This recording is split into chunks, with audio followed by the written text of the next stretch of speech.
Lot में हमारे पास portable gas heater आए हैं, ये चेक कर ले, ज़बरदस्त आइटम है, कैंपिंग वगैरह के लिए बेस्ट आइटम है। यहाँ पर इसमें आप चेक कर ले, गैस का बोतल आप लगा सकते हैं, एक बोतल आपको फ्री में मिलेगा ऑर्डर पे, और ये इसके साथ अटैचमेंट आती है। घर में एलपीजी और गैस सिलेंडर से आप इसे यूज़ कर सकते हैं।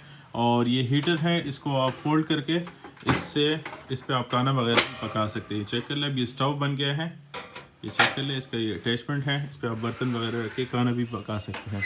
यहाँ पर इसका ये गैस का ऑन ऑफ है, और यहाँ पर इसमें ये बोतल के लिए लॉक लगी हुई है। अब ये लॉक हो गई है, ज़बरदस्त आइटम है, इस तरह के पैकिंग में आता है, चेक कर लें।